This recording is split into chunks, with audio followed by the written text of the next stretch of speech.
നമസ്കാരം, പുതിയൊരു വീഡിയോയിലേക്ക് ഏവർക്കും സ്വാഗതം. ഇന്നത്തെ വീഡിയോയിലൂടെ നമ്മൾ കാണാൻ പോകുന്നത് +2 റെഗുലർ വിദ്യാർത്ഥികളുടെ ഫസ്റ്റ് ടേം എക്സാം നടക്കാൻ പോവുകയാണ്. അടുത്ത മാസം 4-ാം തീയതി മുതലാണ് പരീക്ഷ ടൈം ടേബിൾ വന്നിരിക്കുന്നത്. 4-ാം തീയതി മുതൽ 12-ാം തീയതി വരെയാണ് പരീക്ഷ നടക്കുന്നത്. അപ്പോൾ അവരുടെ എക്കണോമിക്സിൽ ഹ്യൂമാനിറ്റീസ്, കൊമേഴ്സ് വിഷയങ്ങൾ എടുത്ത് പഠിക്കുന്ന വിദ്യാർത്ഥികൾക്ക് വേണ്ടി ഇക്കണോമിക്സിൽ അവർക്ക് ഫസ്റ്റ് ടേം എക്സാമിൽ ചോദിക്കുന്ന ചോദ്യങ്ങൾ എന്തൊക്കെയാണെന്നാണ് നമ്മൾ ഈ ഒരു വീഡിയോയിൽ ഉൾപ്പെടുത്തുന്നത്. അപ്പോൾ ഇതിൽ ഏറ്റവും പ്രധാനമായിട്ട് പഠിക്കേണ്ടത്, അതായത് നമ്മുടെ +2വിന്റെ സ്കീം അനുസരിച്ച് എക്കണോമിക്സിൽ പഠിക്കേണ്ട ഫസ്റ്റ് ടേമിന് പഠിക്കേണ്ടത് 3 ടോപ്പിക്കുകളാണ്, 3 ചാപ്റ്ററുകളാണ് പഠിക്കാനുള്ളത്. ആ 3 ചാപ്റ്ററുകൾ 3ഉം മൈക്രോ എക്കണോമിക്സിൽ നിന്നുള്ളതാണ്. മൈക്രോ എക്കണോമിക്സ് എന്ന് പറയുന്ന രണ്ടാമത്തെ ഒരു പുസ്തകം നമുക്ക് പഠിക്കാനുണ്ട്. പക്ഷെ അതിൽ നിന്ന് നമുക്ക് ഈ വർഷം, അതായത് ഫസ്റ്റ് ടേമിന് ചോദ്യങ്ങളൊന്നും ഇല്ല. പക്ഷെ അത് ഗവൺമെന്റ് ആണ് ആ ഒരു ക്വസ്റ്റ്യൻ പേപ്പർ തയ്യാറാക്കുന്നതെങ്കിൽ അത്തരത്തിൽ നമുക്ക് പ്രതീക്ഷിക്കാമായിരുന്നു. അതായത് ഫസ്റ്റ് ബുക്കിൽ നിന്ന് മാത്രമായിട്ട് ചോദ്യം വരും എന്നുള്ളത്. പക്ഷെ ഇപ്പോൾ ഈ പരീക്ഷയ്ക്ക് ചോദ്യങ്ങൾ തയ്യാറാക്കേണ്ടത് അതാത് സ്കൂളുകളിലെ ടീച്ചേഴ്സ് തന്നെയാണ്. പരീക്ഷയ്ക്ക് നമ്മൾ എന്തെടുത്തോ അല്ലെങ്കിൽ എന്ത് പഠിപ്പിച്ചോ അതിൽ നിന്നാണ് ചോദ്യങ്ങൾ ഉണ്ടാവുക. അപ്പോൾ ഫസ്റ്റ് ടേം എന്ന് പറഞ്ഞുകൊണ്ട് നമുക്ക് സ്കീമിൽ തന്നിരിക്കുന്നത് ഒന്നാമത്തേത് ഇൻട്രൊഡക്ഷൻ ടു മൈക്രോ എക്കണോമിക്സ് എന്ന് പറയുന്ന ചാപ്റ്ററാണ്. രണ്ടാമത്തേത് കൺസ്യൂമർ ബിഹേവിയർ എന്ന് പറയുന്ന രണ്ടാമത്തെ ചാപ്റ്റർ. മൂന്നാമത്തേത് പ്രൊഡക്ഷൻ ആൻഡ് കോസ്റ്റ് എന്ന് പറയുന്ന ചാപ്റ്റർ. ഈ 3 ചാപ്റ്ററുകളാണ് നമ്മുടെ ഒന്നാമത്തെ ബുക്കിൽ നിന്ന് ഫസ്റ്റ് ടേം എക്സാമിന് വേണ്ടി പഠിക്കാനുള്ളത്. അത് സ്കീം അനുസരിച്ചാണ് അങ്ങനെ ഉള്ളത്. പക്ഷെ നമുക്ക് സ്കീം അനുസരിച്ചല്ല പരീക്ഷ നടക്കുക. അതാത് സ്കൂളിലെ ടീച്ചേഴ്സ് നമുക്ക് എന്താണോ എടുത്തിട്ടുള്ളത് അതനുസരിച്ചുള്ള പരീക്ഷയാണ് നടക്കാൻ പോകുന്നത്. അപ്പോൾ സാധാരണഗതിയിൽ നമുക്ക് മൈക്രോ എക്കണോമിക്സിൽ നിന്നും മാക്രോ എക്കണോമിക്സിൽ നിന്നും മാറി മാറിയിട്ടാണ് പരീക്ഷകൾക്ക് ചോദ്യങ്ങൾ വരുന്നത്. അതായത് ഫസ്റ്റ് ടേം ആയാലും സെക്കൻഡ് ടേം ആയാലും മോഡലായാലും പബ്ലിക് ആയാലും നമുക്ക് ചോദ്യങ്ങൾ അങ്ങനെയാണല്ലോ വരിക. അപ്പോൾ ഈ പരീക്ഷയ്ക്ക് അങ്ങനെ തന്നെയാണ് ടീച്ചേഴ്സ് തയ്യാറാക്കുക. കാരണം 2 ഭാഗവും ഒരുമിച്ച് ആണ് ചാപ്റ്റേഴ്സ് എടുത്ത് പോകുന്നത്, അല്ലെ? മൈക്രോ എക്കണോമിക്സിന്റെ ഒരു ചാപ്റ്റർ എടുക്കുമ്പോൾ അപ്പുറത്ത് മാക്രോ എക്കണോമിക്സിന്റെ ആദ്യത്തെ ചാപ്റ്റർ എടുക്കും. അല്ലെങ്കിൽ ഇവിടെ 2 എടുത്താൽ അവിടെ 1 എടുക്കും. ആ രീതിയിലാണ് നമുക്ക് ചാപ്റ്റേഴ്സ് എടുത്തു പോകുന്നത്. അപ്പൊ എന്തായാലും നമുക്ക് സ്കൂളിൽ ടീച്ചേഴ്സ് എങ്ങനെയാണ് മൈക്രോ എക്കണോമിക്സിൽ നിന്നും മാക്രോ എക്കണോമിക്സിൽ നിന്നും ചാപ്റ്റേഴ്സ് എടുത്തിട്ടുണ്ടായിരിക്കും. മിക്കവാറും മൈക്രോ എക്കണോമിക്സിലെ 3 ചാപ്റ്ററും മാക്രോ എക്കണോമിക്സിലെ 2 ചാപ്റ്ററും ആണ് എടുത്തിട്ടുണ്ടാവുക. ഈ ഒരു ടേമിൽ, ഈ ഒരു കാലയളവിൽ ആ രീതിയിൽ ചാപ്റ്റേഴ്സ് എടുത്തിട്ടുണ്ടായിരിക്കും. ഇനി അതല്ലെങ്കിൽ മൈക്രോ എക്കണോമിക്സിന്റെ 1ഉം 2ഉം ചാപ്റ്റേഴ്സും മാക്രോ എക്കണോമിക്സിന്റെ 1ഉം 2ഉം ചാപ്റ്റേഴ്സ് ആണ് എടുത്തിട്ടുണ്ടാവുക. ഓക്കെ, അപ്പൊ എന്തായാലും നമ്മൾ പറഞ്ഞു വരുന്നത് ഇത്രയേ ഉള്ളൂ. നമ്മളുടെ ഈ പരീക്ഷയ്ക്ക് നിങ്ങൾ എന്തൊക്കെയാണ് പഠിക്കേണ്ടത്, അല്ലെങ്കിൽ നിങ്ങൾക്ക് മാർക്ക് നേടാൻ, നിങ്ങൾ ഇതുവരെ പഠിക്കാത്ത ആളുകളാണെങ്കിൽ കൃത്യമായിട്ട് നോട്ട്സോ മറ്റു കാര്യങ്ങളൊന്നും കയ്യിൽ ഉള്ളവർ ആണെങ്കിൽ പോലും, അല്ലെങ്കിൽ ഇല്ലാത്തവരാണെങ്കിൽ പോലും നിങ്ങൾക്ക് എന്തൊക്കെ പഠിക്കണം എന്നുള്ളത് നമ്മൾ ഈ ഒരു വീഡിയോയിലൂടെ പറഞ്ഞു തരാൻ പോവുകയാണ്. അപ്പോൾ അത് കൃത്യമായിട്ട് നിങ്ങൾ പഠിക്കുകയാണെങ്കിൽ നിങ്ങൾക്ക് സ്കൂളിൽ നന്നായിട്ടൊന്ന് തിളങ്ങാൻ സാധിക്കും, അതായത് നല്ല മാർക്ക് വാങ്ങാൻ സാധിക്കും എന്നുള്ളതാണ്.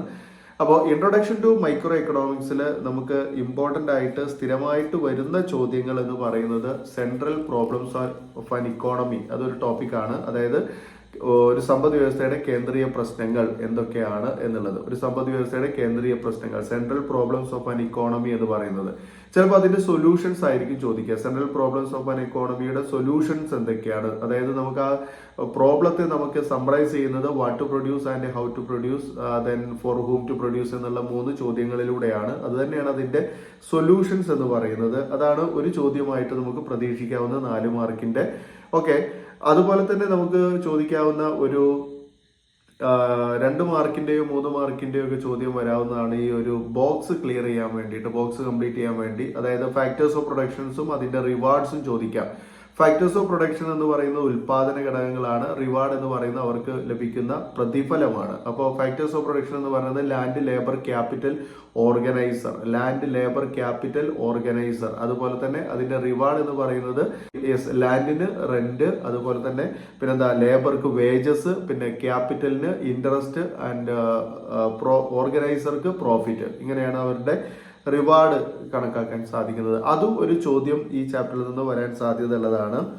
അതുപോലെ തന്നെ നമുക്ക് വരാൻ പറ്റുന്ന മറ്റൊരു ചോദ്യമാണ് ഈ PPC എന്ന് പറയുന്നത്, പ്രൊഡക്ഷൻ പോസിബിലിറ്റി കർവ്, അല്ലെങ്കിൽ പ്രൊഡക്ഷൻ ട്രാൻസ്ഫോർമേഷൻ കർവ്, അല്ലെങ്കിൽ പ്രൊഡക്ഷൻ ട്രാൻസ്ഫോർമേഷൻ ഫോണ്ടിയർ എന്ന് പറയും, അല്ലെ? അതായത് PPF അല്ലെങ്കിൽ PPC അല്ലെങ്കിൽ PTC എന്നൊക്കെ പറഞ്ഞിട്ടുള്ള ചോദ്യമാണ്. ഏതായാലും PPC എന്ന് പറഞ്ഞ രീതിയിൽ തന്നെയാണ് ചോദ്യം വരിക. PPC എന്ന് തന്നെയാണ് കോമൺ ആയിട്ട് പറയുന്നത്. PPCയുടെ ഉപജ്ഞാതാവ് എന്ന് പറയുന്നത് സാമുവൽസൺ ആണ്. PPC ഇൻട്രൊഡ്യൂസ് ചെയ്തത് സാമുവൽസൺ ആണ്. PPC എന്താണെന്നൊക്കെ ക്ലിയർ ആയിട്ട് പഠിക്കുക. PPCയുടെ ഷേപ്പ്, അതിന് കർവ് ഉണ്ട്, ആ കർവിന്റെ ഷേപ്പ് എന്താണെന്നൊക്കെ ചോദ്യം വരുന്നതാണ്. അല്ലെങ്കിൽ PPC നമുക്ക് തന്നിട്ട് അതിൽ 3 കാര്യങ്ങൾ മാർക്ക് ചെയ്യാൻ വേണ്ടി പറയും. അതായത് ആ 3 കാര്യങ്ങൾ എന്ന് പറയുന്നത് അതിന്റെ ഉൽപാദനവുമായി ബന്ധപ്പെട്ടതാണ്. Growth of resource, fully utilisation of resource, അതുപോലെ തന്നെ പാർഷ്യൽ യൂട്ടിലൈസേഷൻ ഓഫ് റിസോഴ്സ് എന്ന് പറഞ്ഞിട്ടുള്ള ചോദ്യങ്ങളൊക്കെ അതിൽ നിന്ന് വരാൻ പറ്റുന്നതാണ്. അതുപോലെ തന്നെ ഓർഗനൈസേഷൻ ഓഫ് എക്കോണമിക് ആക്ടിവിറ്റീസ്, വിവിധ തരം എക്കോണമികൾ ഏതൊക്കെയാണ്, ആ എക്കോണമിയിലെ ഓരോ ഓർഗനൈസേഷന്റെയും, അതായത് വിവിധതരം എക്കോണമി, അത് തന്നെയാണ് ഓർഗനൈസേഷൻ എന്ന് പറയുന്നത്. ആ ഓർഗനൈസേഷനിലെ ആക്ടിവിറ്റീസ് എന്തൊക്കെയാണെന്നുള്ളതാണ്. അത് ക്യാപിറ്റലിസ്റ്റ് എക്കോണമി, സോഷ്യലിസ്റ്റ് എക്കോണമി, അതുപോലെ തന്നെ മിക്സഡ് എക്കോണമി. അപ്പോൾ ഇവിടെയൊക്കെ നമ്മൾ എങ്ങനെയാണ് ഈ ഓരോ എക്കോണമിയിലും സെൻട്രലി പ്രോബ്ലം ഉണ്ടായി കഴിഞ്ഞാൽ അതിന് സൊല്യൂഷൻ കാണുന്നത്. അപ്പോൾ ക്യാപിറ്റലിസ്റ്റ് എക്കോണമി ആണെങ്കിൽ അവിടെ പ്രൈസ് മെക്കാനിസം ഉപയോഗിക്കും. അതുപോലെ തന്നെ പിന്നെന്താ, നമ്മുടെ സോഷ്യലിസ്റ്റ് എക്കോണമി ആണെങ്കിൽ സോഷ്യലിസ്റ്റ് എക്കോണമിയുടെ അതർ നെയിം ചോദിക്കും. സോഷ്യലിസ്റ്റ് എക്കോണമിയുടെ അതർ നെയിം എന്ന് പറയുന്നത് സെൻട്രലി പ്ലാൻഡ് എക്കോണമിയാണ്. അപ്പോൾ സെൻട്രലി പ്ലാൻഡ് എക്കോണമിയിൽ ഗവൺമെന്റും അതുപോലെ തന്നെ പ്ലാനിങ് അതോറിറ്റിയും ആണ് അവിടെ എന്ത് ചെയ്യുന്നത്, ആ ഒരു സെൻട്രൽ പ്രോബ്ലംസിന് സൊല്യൂഷൻ കാണുന്നത്. അതുപോലെ മിക്സ്ഡ് എക്കോണമി എന്ന് പറയുമ്പോൾ it's the mixture of capitalist and socialist economy, അതായത് പ്രൈസ് മെക്കാനിസവും പിന്നെ ഗവൺമെന്റ് ആൻഡ് പ്ലാനിങ് അതോറിറ്റിയും കൂടെ കൂടി ചേർന്നുകൊണ്ടുള്ളതാണ്. ഓക്കെ, ഓപ്പർച്യൂണിറ്റി കോസ്റ്റ് എന്താണ്, മാർജിനൽ ഓപ്പർച്യൂണിറ്റി കോസ്റ്റ് എങ്ങനെ കണക്കാക്കാം, മാർജിനൽ ഓപ്പർച്യൂണിറ്റി കോസ്റ്റ് അല്ലെങ്കിൽ MOC എങ്ങനെ കാൽക്കുലേറ്റ് ചെയ്യാന്നൊക്കെ നമുക്ക് ചോദ്യങ്ങൾ വരാൻ പറ്റുന്നതാണ് കേട്ടോ. അപ്പോൾ പിന്നെ നമുക്ക് ഇമ്പോർട്ടന്റ് ആയിട്ട് 1-2 കാര്യം കൂടെ പറഞ്ഞുതരാം. അതായത് പിന്നെ ഒഴിച്ചുകൂടാൻ പറ്റാത്തൊരു ചോദ്യമാണ് മാക്രോ എക്കോണമിയും മൈക്രോ എക്കോണമിയും തമ്മിലുള്ള ഡിഫറൻസ് എഴുതാൻ വേണ്ടി പറയും. Okay, difference between micro economy and macro economy. Okay, അപ്പോൾ സ്ഥൂല സമ്പദ് വ്യവസ്ഥയും സൂക്ഷ്മ സമ്പദ് വ്യവസ്ഥയും തമ്മിലുള്ള വ്യത്യാസം എഴുതാൻ വേണ്ടി പറയും. അതിന്റെ എക്സാമ്പിൾ സഹിതം എഴുതാൻ വേണ്ടി പറയും. അല്ലെങ്കിൽ പിന്നെ കുറച്ച് എക്സാമ്പിൾസ് തന്നിട്ട് അതിനെ മൈക്രോ എക്കോണമി എന്നും മൈക്രോ എക്കണോമിക്സ് എന്നും മാക്രോ എക്കണോമിക്സ് എന്നും രണ്ടായിട്ട് തരംതിരിക്കാൻ വേണ്ടി പറയും. ഓക്കെ, അപ്പോൾ ഇത്തരം കാര്യങ്ങളാണ് ഈ ഒരു ചാപ്റ്ററിൽ നിന്ന് ഇമ്പോർട്ടന്റ് ആയിട്ടുള്ളത്. അപ്പോൾ 2ാമത്തെ ചാപ്റ്ററിന്റെ ഇമ്പോർട്ടൻസ് ആയിട്ടുള്ള ചോദ്യങ്ങൾ ഞാൻ അടുത്ത വീഡിയോയിൽ ഉൾപ്പെടുത്താം. വീഡിയോയുടെ ലെങ്ത് വർദ്ധിപ്പിക്കുന്നില്ല. 3ാമത്തെ ചാപ്റ്ററിന്റെ അങ്ങനെ നമുക്ക് ഇമ്പോർട്ടന്റ് ആയിട്ടുള്ള ചോദ്യങ്ങൾ ഞാൻ ഉൾപ്പെടുത്തി തരാം. ആർക്കെങ്കിലും ക്ലാസ് മുഴുവനായിട്ട് വേണമെന്നുണ്ടെങ്കിൽ, അതായത് ക്ലാസ് എക്സ്പ്ലനേഷൻ നടത്തിയിട്ട് ഓരോ ടോപ്പിക്കും ക്ലാസ് ആയിട്ട് വേണം എന്നുണ്ടെങ്കിൽ ദയവായിട്ട് ഈ വീഡിയോയുടെ താഴെ കമന്റ് ചെയ്യുകയാണെന്നുണ്ടെങ്കിൽ തീർച്ചയായും നിങ്ങൾക്ക് ക്ലാസ്സുകൾ വെച്ച് തരുന്നതാണ്. മുൻപേ നമ്മൾ ക്ലാസ്സുകൾ ചാനലിൽ അപ്ലോഡ് ചെയ്തിട്ടുണ്ട്.